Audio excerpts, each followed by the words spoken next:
Have you purchased a Brother ScanNCut that is still in the box? Well, I'm here to help. My name is Kimberly Smith and I'm the paper chef. I've taught hundreds of students how to use their ScanNCuts. I'm a Udemy instructor, Skillshare instructor, and a YouTube creator. I have hundreds of tutorials on the Brother ScanNCut. This time I wanted to launch something special. Today I launched the Brother ScanNCut Complete Beginner's Guide. This course is an overview of how to get started with your ScanNCut. The projects are simple, they're effective. They will teach you all the things you need to know so that you can start using your ScanNCut and feel confident about it. What I want to do in this video is just share a few of the projects you're going to be creating so that you're going to have an idea of what's in this course. And then there's a link below to enroll in this course today, and there is a coupon for you as well. Please use my link to Udemy to enroll in this course. The first thing you're going to learn how to do with your ScanNCut is set it up on your wireless network. You have a password in your house that you use to connect to your other devices, maybe your cell phones, your televisions, or anything like a printer. Well, the same goes for your machine. If you want to be able to talk to that machine and put it on your network so that you can send files from the machine to your account and from your account to your machine, then you need to register it. So that's the first thing we're going to be covering. There are a few steps. We'll first work on the machine itself. Then we're going to send the information to our account, register an account, and then you're going to have a PIN code that we enter, and I'm going to show you every step of the way how to get your machine registered. From that point on, we'll be using that registration to talk back and forth between our machine and our software. The next thing I'm going to do is show you how to go through some of the basic settings on your machine so that you learn how to do things like change your cutting area if you have different size papers, or how to change some of the settings for cutting out. Like for example, in that section, I show you just how to take some basic patterns from your machine and how to layer those patterns up.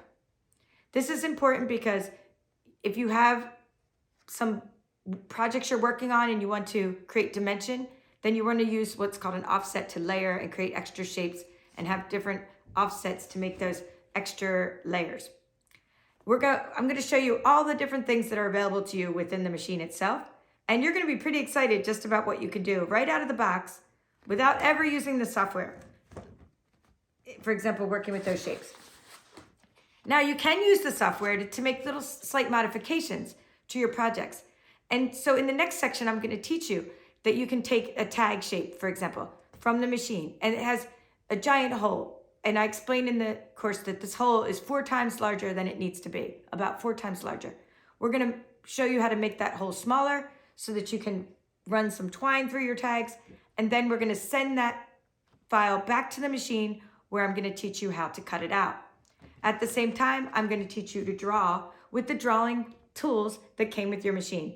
Most machines, I should say. Hopefully your Brother ScanNCut came with the pen tool. And inside that tool, whether it be black or black and red, you have a couple options. There's a little holder and you put it in and you can just write somebody's name on a tag.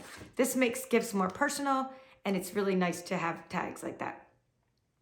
Now we're going to move on to something in your software in Canvas Workspace that's a file that's built in. They're called Canvas Workspace projects. Brother gives us hundreds of projects to use and modify. So one thing I'm going to show you is how to take one of the projects they give you, which is a treat box. And it's a giant treat box. It fits, one box fits on a 12 by 12 sheet of paper. Well, I'm going to show you how to scale that box down so that you can fit 4 treat boxes on one sheet of paper. And I'll even show you what's inside these boxes. And I'll even show you how to assemble these boxes. They're very easy to make. Canvas Workspace gives us so many projects that we can modify. Once you learn how to modify one project, you're going to take the skills that you learned and modify whichever other projects that you want to modify. Another thing I'll be showing you is how to use the scanner that's built into your machine. That's what makes the Brother machine very unique as compared to other types of electronic die cutting machines on the market. It has a built-in scanner. What can you do with that built-in scanner? Well, you can scan in drawings that you make with a Sharpie marker or a pencil. So that would be really nice to draw an outline or to scan in an outline of a shape. But you can also do what I do most of the time most of how I spend my time on the ScanNCut is cutting out stamped images and patterned paper. I even share how to take a stamp right out of the box. This is a stamp set we opened right in the course for the first time. I show you how to scan in those stamped images and how to cut them out. We put a little outline distance around them for some extra dimension. In that same section, I teach you how to cut out pattern paper. We're going to cut out these little birds and how to layer that pattern paper so that your design gives you more dimension. There's another example of dimension. I mentioned it here with the built-in shapes.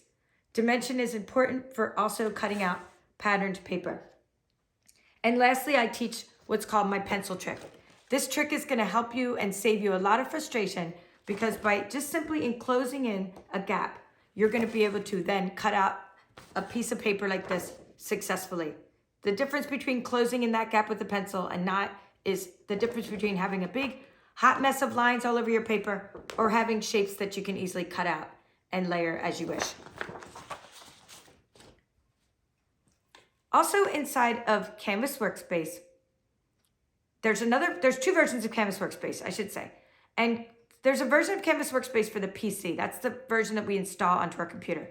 Inside of the Canvas Workspace for the PC, you can work with fonts that are installed.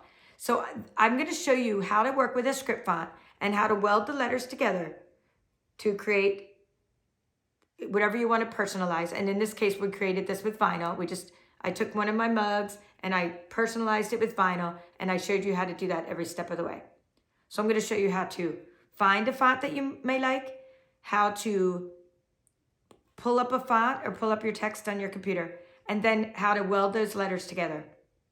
And then I'm also going to teach you, after we cut this one in vinyl, I'm going to teach you to do stuff in the software like fit the text to a path if you want to curve your text, and that will give you some ideas for further designs. And then I also teach you how to go out to the internet and find SVG files. I love this website called Template Maker, and on there you can make a free envelope. You can make loads of boxes as well, but you can make a free envelope. I created an envelope with Template Maker that I use to put an A2 card inside. And that's just really fun. I didn't make the card in this course with you. I'm just showing you that it fits the envelope that I will show you how to create. So when you get an SVG, you need to find it online, save it, import it into your software, and then you need to do some things sometimes like changing your score lines into dash lines so that they cut out as folds, that we can then fold them, as opposed to them cutting out as solid lines, which would rip. So I'm going to teach you how to do that, how to change your solid lines into score lines. That's important for any kind of box making you'll do in the future, any kind of designing. This course does not cover everything, nor do any of my courses, but this course will get you started. It'll give you confidence. You're going to be creating projects in no time. You're going to gain some skills, and then if you want to take your skills further to the next level, I'm here to help you with that as well. This course is an overview. I hope that you like what you've seen, that you'll enroll in this course, and that I can be your ScanNCut coach for the duration of your experience with this machine. Thank you very much. I'll see you in Brother ScanNCut Complete Beginner's Guide.